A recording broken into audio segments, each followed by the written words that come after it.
یوسف علیہ السلام چونکہ حضرت یعقوب علیہ السلام کے بیٹے تھے اور ظاہر ہے کہ ان کی لیگیسی کو آگے کسی نے تو لے کے چلنا تھا. یوسف علیہ السلام کے 11 بھائی تھے، ان میں سے ایک بنیامین تھے جو ایسے بھائی تھے کہ ماں اور باپ دونوں کامن تھے، اور باقی جو 10 بھائی تھے وہ دوسری والدہ سے تھے ان کے، وہ خالہ بھی لگتی تھی ان کی یوسف علیہ السلام کی، اور ظاہر ہے کہ ماں بھی تھی کیونکہ ان کے والد نے ان سے نکاح کیا ہوا تھا. 10 بیٹے اس ماں سے تھے، 2 یہ تھے، اور آپس میں ان کا ایک حسد والا معاملہ ہو گیا شیطان کی وجہ سے. ظاہر ہے کہ اب باپ کی لیگیسی کو کس نے آگے لے کے چلنا ہے، وہ ظاہر ہے وہ تو باپ نے تو ڈیسائیڈ ہی نہیں کرنا، وہ تو اللہ نے ڈیسائیڈ کرنا ہے. اب یوسف علیہ السلام کو اللہ تعالیٰ نے ایک خواب دکھایا، اور خواب انبیاء کے حق میں وحی الہی ہوتا ہے. بخاری مسلم میں حدیث ہے کہ خواب نبوت کا 46واں حصہ ہے. حضرت ابراہیم علیہ السلام کو بھی خواب میں ہی دکھایا گیا تھا. سورہ صافات میں آتا ہے کہ میں اپنے بیٹے کی قربانی کر رہا ہوں، اسی لیے انہوں نے اسے ایگزیکیوٹ کرنے کی کوشش کی اور اللہ تعالیٰ نے فدیہ بھیج دیا. لیکن ایگزیکیوٹ اتنی بڑی ایکٹیویٹی کو کرنا کہ بیٹا قربان کرنا، اسی لیے تھا کہ وہ وحی الہی تھا. یوسف علیہ السلام کو اللہ تعالیٰ نے چھوٹی عمر کے اندر ہی 10-12 سال کی عمر میں ہی یہ خواب دکھایا کہ 11 ستارے اور سورج اور چاند انہیں سجدہ کر رہے ہیں. اس خواب کا ذکر انہوں نے اپنے والد سے کیا. ظاہر ہے اس زمانے میں تو والد ہی ڈائریکٹ ٹریننگ کیا کرتے تھے اپنی اولاد کی، اور ایک بڑی فرینکنس ہوتی تھی، اور پھر نبی کی اولاد. حضرت یعقوب علیہ السلام کو پتہ چل گیا کہ میری اس نبوت کا وارث اب یہ ہونے والا ہے، یعنی 12 بچوں میں سے اس کے سر کے اوپر یہ تاج نبوت سجنا ہے. تو ظاہر ہے باقیوں نے تو حسد کرنا ہے، حسد تو آ ہی جاتا ہے. آدم علیہ السلام کے بیٹوں میں آیا تھا، تو یہ اولاد آدم علیہ معاملہ ہے. بہرحال وہ حسد آیا. حضرت یعقوب علیہ السلام نے یوسف علیہ السلام سے کہا تھا کہ اس خواب کا ذکر تم نے اپنے بھائیوں سے نہیں کرنا، ورنہ وہ تمہارے خلاف کوئی نہ کوئی چال چلیں گے. لیکن بہرحال یہ خواب والی بات کسی طریقے سے لیک ہو گئی. یوسف علیہ السلام نے تو نہیں کی، لیکن شاید آپ کی بیوی نے سنی اور انہوں نے باقی بیٹوں تک بات پہنچا دی. بل کچھ ہوا ایسا معاملہ، اور ان کو اس اعتبار سے بھی اشارے مل گئے کہ یوسف علیہ السلام کے ساتھ زیادہ برتاؤ ایکسٹرا آرڈنری کرتے تھے یعقوب علیہ السلام، کیونکہ انہیں پتا تھا کہ یہ اللہ کے پیغمبر ہیں اور انہوں نے اس توحید کی دعوت کو میرے بعد آگے لے کر چلنا ہے. حضرت یعقوب علیہ السلام کے جو باقی بیٹے تھے 10، 11واں تو خیر وہ چھوٹا تھا، وہ ان کا چھوٹا بھائی تھا، اس کے ساتھ تو مسئلہ کوئی نہیں تھا. وہ 10 بیٹوں نے اپنے باپ سے کہا کہ ہم دیکھتے ہیں کہ آپ بڑے پوزیسو ہیں یوسف کے معاملے میں، اسے آپ ہمارے ساتھ بھیجیں، یہ بھی ہمارے ساتھ کھیلا کودا کرے. جب ہم اپنے جانوروں کو چرانے کے لیے لے جاتے ہیں تو اس کو بھی ساتھ لے جائیں گے، تھوڑی اس کی بھی آؤٹنگ ہو جائے گی. تو حضرت یعقوب علیہ السلام کو یہ بات کلک کر گئی کہ یہ کچھ کرنا چاہتے ہیں. ان کو تو اندازہ ہی نہیں تھا کہ اتنی بڑی آزمائش ان کا انتظار کر رہی ہے. یار 40 سال کی جدائی آپ امیجن کریں، اور قرآن میں آیا کہ وہ نابینا ہو گئے تھے رو رو کے، اس تکلیف سے وہ گزرے. تو انہوں نے کہا کہ مجھے خطرہ ہے کہ تم یوسف کو صحیح طریقے سے دیکھ بھال اس کی نہیں کرو گے، کیئر لیس ہو جاؤ گے. چھوٹا بچہ ہے، کوئی بھیڑیا اس میں حملہ آور نہ ہو جائے. انہوں نے کہا ہمارے ہوتے ہوئے 10 بھائی جس کے ہوں تو پھر تو ہم پھر نام کے ہی جوان ہوئے. بہرحال وہ تقدیر میں لکھا تھا، ایسا تو ہونا تھا. یوسف علیہ السلام نے وہاں پہنچنا ہی تھا جہاں اللہ تعالیٰ نے انہیں اتنا بڑا منصب عطا کرنا تھا. وہی ہوا. تنگ آ کے یعقوب علیہ السلام نے اجازت دے دی، وہ لے گئے یوسف علیہ السلام کو، اور پلان یہ بنایا کہ اسے قتل کریں گے. لیکن ایک بھائی تھا جو آڑے آ گیا، اس نے کہا قتل نہ کرو، ہے تو ہمارا بھائی، ہم اسے کسی کنویں میں ڈال دیتے ہیں اور ان زمانوں میں جو قافلے گزرا کرتے تھے وہ کنویں پہ پانی کے لیے رکتے تھے، تو ہو سکتا ہے کہ کوئی نکالے تو یہ اس کے ساتھ ہی چلا جائے، جان چھوٹ جائے، قتل نہ کرو۔ اور اس میں وہ یہ بھی کہتے ہیں کہ ہم اس وقت تو یہ ایکٹیویٹی کرتے ہیں، پھر بعد میں اللہ سے توبہ مانگ لیں گے، اللہ تعالیٰ بڑا بخشنے والا مہربان ہے، جو کچھ بھی ہے تیرے محبوب کی امت سے ہے۔ یہ بھی قرآن میں نقل ہوا ہے، وہی سیم مینٹالٹی آگے چل رہی ہے، بعد میں نیک بن جائیں گے۔ اور انہوں نے ڈرامہ بازی یہ کی کہ یوسف علیہ السلام کے کرتے کے اوپر کسی بھیڑیے کا خون مل لیا اور کہا کہ ہم تو اسے سامان کے پاس چھوڑ کے گئے تھے، پیچھے سے بھیڑیا آیا اور یوسف کو کھا گیا، اور یہ اس کی قمیض ہے۔ عشاء کے وقت روتے ہوئے آئے، رات کے وقت قرآن کے الفاظ ہیں۔ حضرت یعقوب علیہ السلام کو سمجھ آ گئی کہ یہ میری آزمائش شروع ہو گئی ہے، کیونکہ توحید ایک ننگی تلوار ہے۔ انہیں سمجھ آ گئی تھی کہ میں نے اپنے بیٹے سے جو اتنی شدید محبت رکھی ہے نا، اللہ تعالیٰ مخلوق کی محبت کو برداشت نہیں کرتا، ایٹ لیسٹ ایک پیغمبر کے دل میں اس ایکسٹریم لیول کے اوپر جا کر۔ تو میری آزمائش شروع ہو گئی اب۔ تو انہوں نے کوئی بحث نہیں کی، انہوں نے کہا میں صبر کروں گا جو کچھ ہوا۔ ان کو پتا تھا کہ یہ اب اللہ کا فیصلہ ہے، کرنے سے کچھ نہیں ہونا۔ جو کوئی تھوڑی بہت کوشش کی وہ کی، انہیں اینڈ پہ ان کا میں اب صبر ہی کروں گا، جو اللہ اس کے لیے فیصلہ کرے۔ وہی ہوا۔ ایک قافلہ وہاں سے گزر رہا تھا، انہوں نے پانی کے لیے ڈول ڈالا، اور یوسف علیہ السلام کو اللہ تعالیٰ نے قرآن میں آیا کہ یوسف کو ہم نے تسلی دی کہ ایک دن آئے گا کہ تم اپنے بھائیوں کو بتا دو گے جو انہوں نے یہ غلطی کی تھی، ہم تمہیں سرخرو کریں گے، بہرحال ابھی تو تمہارے لیے یہ طے ہو گیا۔ اور ظاہر جبرائیل علیہ السلام آنا شروع ہو گئے چھوٹی عمر میں ان کے پاس، ان کی تسلی کے لیے، اسی لیے ڈھارس بندی۔ انہوں نے پانی کے لیے ڈول ڈالا، یوسف علیہ السلام نے وہ پکڑا اور باہر نکل آئے، اور بھائی جو ہے چھپ کے یہ منظر دیکھ رہے تھے۔ انہوں نے کہا یہ نہ ہو یہ پھر واپس آ جائے۔ انہوں نے چند ٹکوں کے عوض، چند دراہم کے عوض بیچ دیا، کہا یہ ہمارا غلام تھا، تو بھاگ کے آئے گی، ہمارا غلام ہے، اور جان چھڑائی اس طریقے سے۔ یوسف علیہ السلام بھی چپ کر کے چلے گئے، انہیں پتا تھا کہ میرے لیے فیصلہ ہو چکا ہے۔ اور کس تکلیف سے وہ مصر تک پہنچے، اور وہاں پہ غلاموں کا بازار لگتا تھا، وہاں بیچنے کے لیے عبرانی غلام، اور پڑھنا لکھنا بھی جانتے تھے، ذہین بہت تھے۔ تو عزیز مصر وہاں سے گزر رہا تھا، یعنی آپ سمجھ لیں بادشاہ کے بعد جو سیکنڈ پوسٹ ہوتی ہے۔ اس نے دیکھا کہ یہ تو شکل ہی غلاموں والی نہیں ہے، یہ کوئی ایکسٹرا آرڈنری بندہ ہے۔ اس نے خرید لیا اور لا کے اپنی بیوی سے کہا کہ یہ میں خرید کے لایا ہوں، اولاد تو ہماری کوئی نہیں، ہو سکتا ہے ہم اسے ہی اپنا بچہ بنا لیں۔ اور یوں یوسف علیہ السلام کہاں دور دراز کے شام کے علاقے جو سویلائزڈ بھی نہیں تھا، بھیڑ بکریاں چرانے والے بدو لوگوں میں سے اٹھ کے اس وقت کی سب سے سویلائزڈ حکومت مصر کی، فرعونوں کی حکومت، آج تک آپ یہ اہرام مصر، گیزا کے جو ہے پیرامڈز یہ دیکھ رہے ہیں، یہ ان لوگوں نے تعمیر کیے ہوئے۔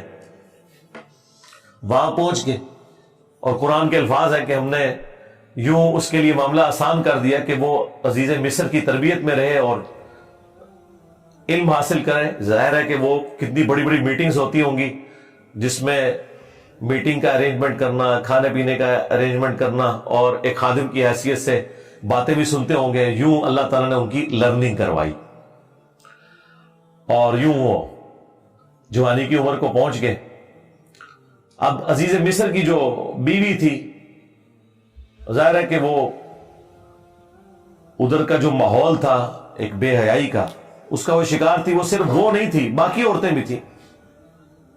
اس کی قسمت مری ہوئی تھی اس اعتبار سے کہ آزمائش سب سے پہلے اس پہ پڑی۔ یوسف علیہ السلام کو اللہ تعالیٰ نے حسن دیا ہوا تھا، تو وہ ان پہ فریفتہ ہو گئی، اور اس نے کوشش کی کہ انہیں برائی پر آمادہ کرے۔ دروازے بند کر دیے، قرآن کے الفاظ ہیں، برائی کی طرف بلایا۔ پہلے بلایا تو کسی اور کام سے تھا، اور اللہ تعالیٰ نے قرآن میں کہا کہ اس عورت نے یوسف کا قصد کیا، یوسف بھی قصد کر لیتا اگر اپنے رب کی نشانی نہ دیکھ لیتا، برہان۔ اور وہ نشانی قرآن میں نقل نہیں ہوئی، اسرائیلی روایتوں میں ملتا ہے کہ ان کو ان کے والد یعقوب علیہ السلام کی شبیہ دکھائی گئی، جو کہ یوں انگلی سے اشارہ کر رہے تھے کہ بیٹا یہ کام نہیں کرنا، اس طرف نہیں آنا، تو وہ بچ کے، ظاہر ہے اللہ نے فرمایا کہ یہ ہمارے مخلص بندے تھے، یعنی مخلص چنے ہوئے، ایک لفظ ہے مخلص جو اخلاص شو کرتا ہے، ہم مخلص ہونے کی کوشش کرتے ہیں، لیکن مخلص پیغمبر ہوتے ہیں جنہیں اللہ اپنے لیے خالص کر لیتا ہے۔ اللہ نے کہا ہم نے بچایا، یعنی انبیاء بھی جو بچتے ہیں نا برائیوں سے، وہ اللہ کی مدد کی وجہ سے۔ بہرحال اس تکلیف سے وہ گزرے، خبر لیک ہو گئی، کیونکہ جب اس نے قصد کیا تو یوسف علیہ السلام بھاگے، اللہ تعالیٰ نے مرزانہ طور پر وہ دروازے کھول دیے، اور یہ سین جس طریقے سے انہوں نے فلمایا ہے، پہنچا دیا جی انہوں نے اس جگہ پہ، اس فلم کے اندر ایران والوں نے۔ بہرحال قرآن کے الفاظ ہیں، جب وہ دروازے کے اوپر پہنچے تو وہاں سے عزیز مصر آ گیا، اور پیچھے عورت بھی ہے تو اسے بھی شک پڑ گیا۔ وہاں پہ کوئی سیانہ بندہ تھا جس نے کہا کہ یہ دیکھو کہ اگر یوسف کی قمیض آگے سے پھٹی ہوئی ہے تو یوسف جو ہے وہ مجرم ہے، اور اگر یہ پیچھے سے پھٹی ہوئی ہے تو پھر وہ عورت مجرم ہے، کیونکہ یوسف علیہ السلام بھاگے تھے، اس نے پیچھے دوڑ لگائی ان کو پکڑنے کے لیے، تو پیچھے سے قمیض پھٹی ہوئی تھی اور وہ پیچھے سے پھٹی نکلی۔ ایران والوں نے فلم میں یہ فلمایا کہ وہ ایک شیرخوار بچہ بول اٹھا، لیکن یہ دور کی بات ہے، اگر یہ واقعہ ہوا ہوتا تو سارے کے سارے یوسف علیہ السلام کو اسی وقت نہ مان لیتے کہ یہ تو کوئی عام انسان نہیں ہے۔ مجھے لگتا ہے کوئی سمجھدار آدمی تھا جس نے مشورہ دیا، اور یہ لاجیکل بھی تھا۔ تو عزیز مصر کو پتہ چل گیا کہ اس عورت کی چال ہے، پھر بھی وہ باز نہیں آئی۔ جب اس کی خبر لیک ہوئی تو اس نے کہا میری تو دم کٹ گئی ہے، میں اب ساری عورتوں کی دم کٹواؤں گی۔ اس نے وہ جتنی بڑے اشرافیہ وہاں مصر کا تھا ان ساری عورتوں کو دعوت پہ بلایا، اور سب کے ہاتھ میں ایک ایک چھری دے دی، قرآن کے الفاظ ہیں، اور ایک ایک سیب دیا، اور یوسف علیہ السلام کو کہا کہ ان عورتوں کے سامنے آؤ۔ تو قرآن کے الفاظ ہیں کہ جب یوسف علیہ السلام ان کے سامنے آئے تو عورتوں نے بے خیالی میں وہ کاٹتے ہوئے سیب کو اپنی انگلیاں بھی کاٹ لی۔ کاٹنے مراد یہ نہیں کہ وہ کٹ کے علیحدہ ہوگی، مراد یہ کہ اس پہ تھوڑا بہت زخم آیا، یہ اتنا نہیں ہے کہ وہ انگلیاں ٹوٹ ٹوٹ کے کوئی علیحدہ ہوگی تھی، یا کو ساری عورتوں نے یہ سب کچھ کر لیا۔ ڈاکٹر صاحب نے اس کی اچھی توجیہ بیان کی ہے کہ ہو سکتا ہے کہ کسی عورت کی انگلی زخمی ہو، اور یوسف علیہ السلام جو کہ غلام تھے وہ اس کی طرف متوجہ ہوں کہ میں اس کو پٹی کر دوں یا اس کے لیے کچھ ارینجمنٹ کروں، تو باقی عورتوں نے یوسف علیہ السلام کو اپنی طرف اٹریکٹ کرنے کے لیے جان بوجھ کے خود ہی اپنی انگلی کاٹی ہو کہ تاکہ وہ متوجہ ہو۔ کوئی بہرحال اس طرح کا سلسلہ ہوا ایک ایکسٹرا آرڈنری، اور جب یہ حالت ہوئی تو اس نے پھر کہا کہ ہاں یہ تھا جس کے لیے تم مجھے بات کر رہی تھی، تم لوگ بھی تو اس میں گرفتار ہو گئے۔ اور پھر اس کی ڈٹائی ہے، اس نے کہا کہ میں اسے برائی کی طرح بلا رہی ہوں، اگر اس نے یہ میری بات نہ مانی تو میں اسے جیل میں ڈلوا دوں گی۔ تو یوسف علیہ السلام نے دعا کی کہ یا اللہ مجھے جیل قبول ہے اس برائی کے عوض، کہ میں تیرا مجرم بنوں۔ دیکھیں کوئی گناہ بھی نہیں کیا، برائی سے بچے ہیں، ہم ہوں تو ہم کے ہمیں انعام ملے، وہ کہہ رہے ہیں مجھے انعام میں جیل مل جائے کہ میں ان کے شر سے بچ جاؤں۔ بہرحال پھر وہ بہانہ کر کے ان عورتوں نے جھوٹے الزامات لگا کے یوسف علیہ السلام کو جیل میں ڈلوا دیا۔ یوسف علیہ السلام بھی راضی تھے، ٹھیک ہے چلے گئے۔ آلموسٹ 9 سے 10 سال تک وہ جیل میں رہے، اور وہ جیل کا جو انہوں نے سین فلمایا ہے وہ بندہ دیکھ نہیں سکتا، جو وہاں پہ کس پرسی کی حالت تھی بہرحال انہوں نے گزاری، لیکن آپ کے اخلاق سے متاثر ہو کے دعوت توحید بھی وہاں پہ پہنچی۔ اور اسی دوران 2 ایسے قیدی تھے کہ ان دونوں نے الگ الگ خواب دیکھے، اور انہوں نے یوسف علیہ السلام سے کہا کہ آپ اچھے بھلے معلوم ہوتے ہیں، اگر آپ تعبیر بتا سکتے ہیں۔ انہوں نے کہا میں اس کی تعبیر جو بتاؤں گا وہ تعویل ہوگی، پھر وہ مقدر ہو جائے گی۔ اور وہ خواب انہوں نے اپنا بیان کیا۔ ایک نے خواب یہ بیان کیا کہ میں نے یہ دیکھا کہ میں اپنے رب یعنی اپنے اس بادشاہ کو شراب نچوڑ کے دے رہا ہوں۔ دونوں کے قتل کے فتوے جاری ہو چکے ہوئے تھے۔ تو یوسف علیہ السلام نے اسے کہا کہ تم عنقریب چھوٹ جاؤ گے۔ دوسرے نے دیکھا کہ میرے سر کے اوپر روٹیوں کا ایک ٹوکرا ہے اور اس سے جانور پرندے کھا رہے ہیں، تو ان کا تم سولی دیے جاؤ گے اور تمہاری لاش سے جانور کھائیں گے۔ اور وہی ہوا۔ اور قرآن کے الفاظ ہیں کہ جسے نجات ملنے والی تھی اسے یوسف علیہ السلام نے کہا کہ جب تم چھوٹ جاؤ تو اپنے بادشاہ سے میرا ذکر کرنا کہ میرے ساتھ یہ زیادتی ہوئی ہے۔ لیکن قرآن کے الفاظ ہیں کہ شیطان نے وہ ذکر بھلا دیا۔ ظاہر ہے اللہ نے تو کوئی اور ہی فیصلہ کیا ہوا تھا۔ اور یوں آلموسٹ 9 سے 10 سال ان کے جیل میں کٹ گئے، یہاں تک کہ اس بادشاہ کا جو بیٹا ہے وہ تخت نشین ہوا اور اس نے خواب دیکھا۔ ظاہر بادشاہ کو اللہ تعالیٰ اس طرح کے خواب دکھایا کرتا تھا، مخلوقات کو دیکھنے کی ذمہ داری اللہ تعالیٰ نے بادشاہوں کے اوپر ہی رکھی ہوئی ہے جو ان کے انڈر رعایا ہے، کہ 7 دبلی پتلی گائے جو ہے وہ نیل سے نکل کے 7 موٹی گایوں کو کھا رہی ہیں، اور 7 خشک بالیاں ہیں اور 7 جو ہیں وہ ہری بالیاں ہیں۔ اب یہ بڑا ایک ایکسٹراڈنری خواب تھا۔ اس نے اپنے وہ سارے تعبیر بتانے والے بلائے، سب کے سب عاجز آ گئے۔ تو وہ جو چھوٹ چکا تھا ایک قیدی، وہ بادشاہ کا بڑا قریبی تھا جو اسے شراب بنا کے دیتا تھا، اسے یاد آیا کہ ہاں ایک شخص قید میں ہے۔ اور یاد کب آیا؟ دیکھیں 9-10 سال کے بعد۔ اس نے کہا میں ایک ایسے شخص کو جانتا ہوں کہ جو آپ کو اس کی تعبیر بتائے گا۔ تو وہ بادشاہ نے کہا ٹھیک ہے اسے لے آؤ یہاں پہ۔ یوسف علیہ السلام نے تعبیر بتا دی جو باقی معبر نہیں بتا سکے۔ بادشاہ کو بھی لگا یہ تعبیر اسی طریقے سے ہے کہ 7 خوشحالی کے سال آئیں گے اور اس کے بعد 7 سال آئیں گے 7 ایئرز قحط سالی کے، جس میں آپ یہ والا غلہ جو سٹور کیا ہوگا وہ استعمال کریں گے، اور پھر اس کے بعد بارش ہوگی۔ 7 سال تک بارش نہیں ہوگی، اور ان 7 سالوں کے لیے آپ نے اپنی وہ والی گندم سنبھال کے رکھنی ہے جو ان خوشحالی کے 7 سالوں میں خوب پیداوار ہوگی۔ تو بادشاہ نے کہا انہیں بلا کے لاؤ۔ انہوں نے کہا نہیں، پہلے میرا وہ مسئلہ حل کریں جو میرے اوپر الزامات لگا کے ان عورتوں نے اندر کیا۔ پھر بہرحال وہ معاملہ بھی سیٹل ہوا، عورتوں نے مان لیا کہ یوسف علیہ السلام کی کوئی غلطی نہیں تھی۔ پھر یوسف علیہ السلام عزت کے ساتھ لائے گئے بادشاہ کے پاس، اور انہوں نے خود کہا کہ مجھے وزیر خوراک بنا دیں، میں امین بھی ہوں اور ان معاملات کو ہینڈل بھی کر سکتا ہوں۔ پھر انہوں نے جس طریقے سے ان معاملات کو ہینڈل کیا اور کہا کہ آپ نے گندم کے دانوں کو بالیوں سے باہر نہیں نکالنا، یہ سٹوریج کا طریقہ بھی یوسف علیہ السلام کو اللہ تعالیٰ نے سکھایا۔ یوں گندم خراب نہیں ہوتی، سال ہر سال آپ استعمال کر سکتے ہیں۔ آج بھی گندم اسی طریقے سے سٹور ہوتی ہے۔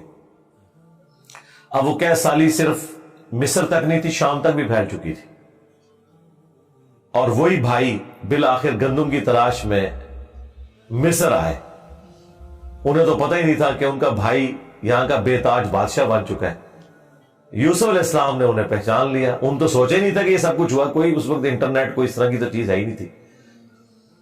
تو یوسف علیہ السلام نے انہیں غلہ دیا اونٹ بھر کے، اور جاتے ہوئے خادمین کو کہا کہ ان کی جمع پونجی بھی آپ نے ان کے اسی سامان کے اندر رکھ دینی ہے تاکہ یہ متاثر ہوں اور اگلی دفعہ پھر آئے۔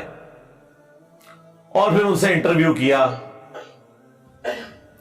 تو انہوں نے کہا ہمارے تو اس طرح بھائی ہیں، ایک بھائی ہے وہ ہمارے والد صاحب تو اس کو اپنے سے جدا نہیں ہونے دیتے، اس کے اندر وہ اپنے اس بیٹے کو تلاش کرتے ہیں جسے بھیڑیا کھا گیا تھا، اور وہ بیٹا سامنے تھا۔ یوسف علیہ السلام کے بارے میں اللہ تعالیٰ فرماتا ہے کہ یوسف علیہ السلام یہ باتیں سن رہے تھے اور دل ہی دل میں کہہ رہے تھے کہ تم ظالم ہو، لیکن اللہ کی طرف سے اجازت نہیں تھی۔ ان کا اچھا پھر تم دیکھ رہے ہو اس بھائی کا بھی سامان میں تمہیں دیتا ہوں، اگلی بار اس بھائی کو سال لے کے آؤ گے ورنہ میں تمہیں سامان نہیں دوں گا۔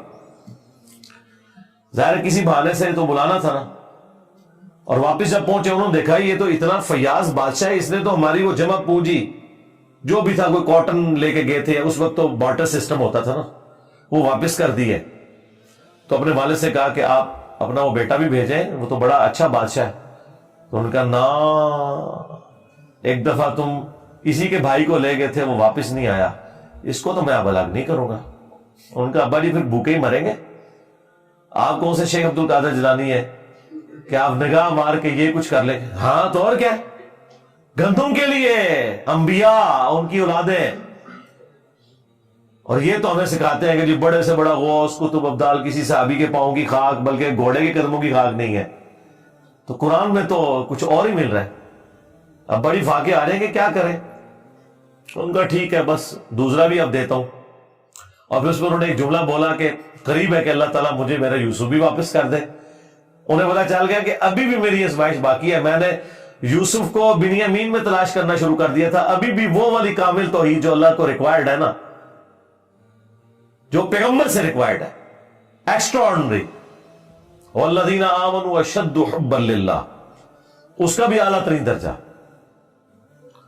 تو انہوں نے کہا بہرحال مجھ سے پکا عہد کرو کہ اس بھائی کو واپس لے کے آؤ گے یہاں تک کہ سارے قتل ہو جاؤ، پھر تو معافی ہے، ادروائز تم لوگ زندہ واپس آئے اور اس کو نہ لائے میں تمہیں معاف نہیں کروں گا.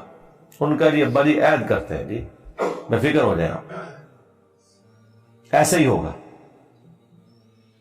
لے گئے.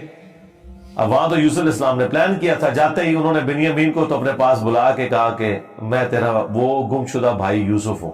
بلکہ ان کی نظر میں تو وہ سمجھ لیں فوت ہی ہو چکے تھے. اور کہا کہ اپنے بھائیوں کو نہیں بتانا تم نے، میں ایک طریقے سے تمہیں یہاں روکوں گا کیونکہ بادشاہ کے قانون میں تمہیں روک نہیں سکتا. تو اس کے لیے قرآن میں الفاظ ہے کذالک کدنا لیوسف، ہم نے یوسف کو یہ تدبیر سکھائی تھی، ایک ہیلا سکھایا کہ وہ بادشاہ کا ایک قیمتی پیالہ تھا جو بنیامین کے سامان میں انہوں نے واپسی پہ رکھوا دیا. اور جب وہ واپس جانے لگے تو پیچھے سے آواز لگائی گئی قافلے والوں تم چور ہو. اور یوسف علیہ السلام کو پتا تھا کہ بنی اسرائیل میں چوری کی سزا یہ ہے کہ وہ شخص پھر غلام بن جاتا ہے جس کی اس نے چوری کی ہوتی ہے. ان کا بتاؤ اگر کوئی چور نکلا، ان کا جس کے سامان میں نکلا وہ آپ رکھیں اس بندے کو. تو انہوں نے مختلف جگہ سے شروع کیا، بنیامین سے سٹارٹ نہیں کیا ورنہ تو پلان ڈسکلوز ہو جاتا. الٹیمیٹلی بنیامین کے سامان میں سے نکلا. تو انہوں نے کہا ہاں اس کا بھائی بھی اسی طرح چور تھا، اندازہ کریں ہر جگہ وہ ٹھونگ مارتے سن نال.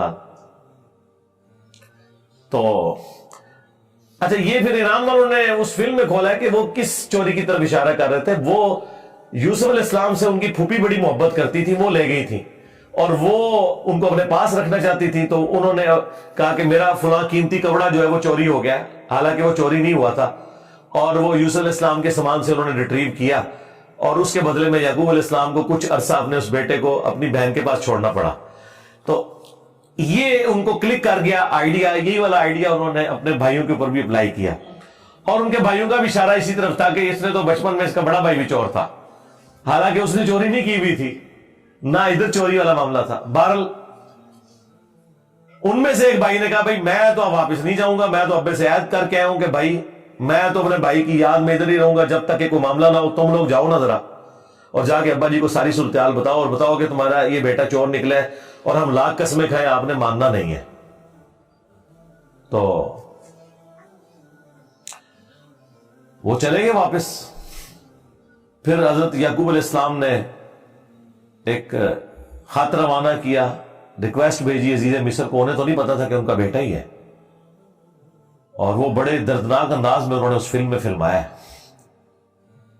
الٹیمیٹلی جب وہ اگلی دفعہ واپس آئے ان کا ہمارے ابا جی تو پہلے ہی نابینا ہو چکے ہیں، اب یہ دو جدائیاں کیسے برداشت کریں گے، آپ رحم کریں، ہم پہ ترس کھائیں.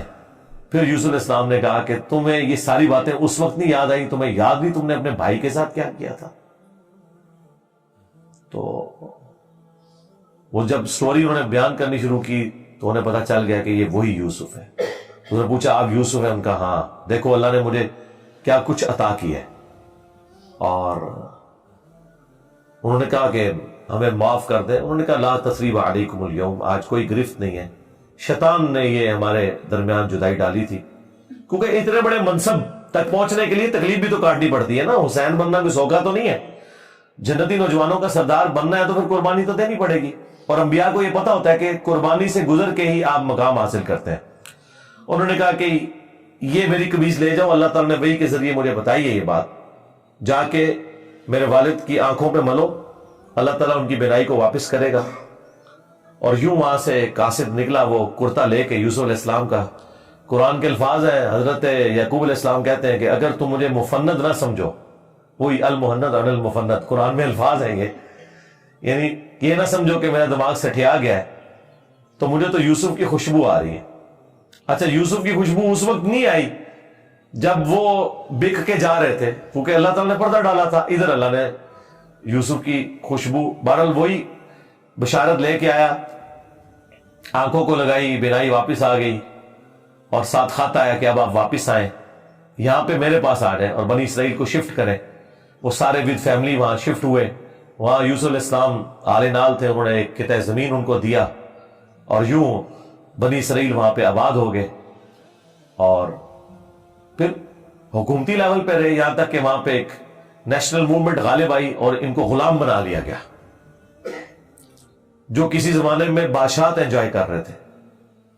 اور پھر ان غلاموں میں اللہ تعالیٰ نے حضرت موسیٰ علیہ السلام کو مبعوث کیا اور فرعونیوں سے نجات دلوائی, ایک منجی اور ہادی بنا کے. اور پھر وہ جاتے ہوئے المستدل علاقے میں آتا ہے. یوسف علیہ السلام نے وصیت کی تھی کہ جب کبھی بنی اسرائیل یہاں سے شفٹ ہو تو میری لاش بھی لے جانی ہے. پھر وہ لاش بھی لے گئے, اس پہ میری تفصیلی ویڈیو ریکارڈ ہے, آپ یوٹیوب پہ دیکھ سکتے ہیں. یہ پورے کا پورا ایک معاملہ تھا. اور پھر وہ آخر میں وہی ہوا کہ سجدہ تعظیمی کیا یوسف علیہ السلام کو ان کے بھائیوں نے اور ماں باپ نے. ان زمانوں میں سجدہ تعظیمی جائز تھا, جس طرح کہ آدم علیہ السلام کو فرشتوں نے کیا. اس امت میں حرام ہو گیا. ابو داؤد میں اور ترمذی میں حدیث ہے کہ اگر میں سجدہ تعظیمی جائز سمجھتا تو بیویوں سے کہتا کہ اپنے خامدوں کو کریں اس حق کے سبب. ابو داؤد میں تو الفاظ ہے, ایک صحابی نے حضور کو سجدہ کیا, آپ نے فرمایا سر اٹھا کیا کر رہے ہیں, جب میں فوت ہو جاؤں گا تو میری قبر سے گزرو گے تو کیا مجھے سجدہ کرو گے؟ انہوں نے کہا نہیں یا رسول اللہ. فرمایا مجھے کو سجدہ کر رہا ہوں. اگر میں سجدہ جائز سمجھتا تو بیویوں سے کہتا کہ اپنے خامدوں کو کریں. اور یہ سجدہ تعظیمی, سجدہ عبادت ہمیشہ سے اللہ کے لیے رہا ہے. جبرائیل علیہ السلام نے حضرت آدم کو سجدہ عبادت نہیں کیا, سجدہ تعظیمی تھا. ان زمانوں میں ٹو باؤ ڈاؤن بھی ہوتا تھا, جھکا بھی جاتا تھا. ہمارے نبی علیہ السلام پر اللہ تعالیٰ نے جو ختم نبوت فرمائی تو توحید بھی ایسی کامل کی ہے کہ اب یہ سب کی سب معاملات ختم. ختم نبوت کی برکت سے کشف, الہام, یہ سب کچھ ختم غیر نبی کے اوپر.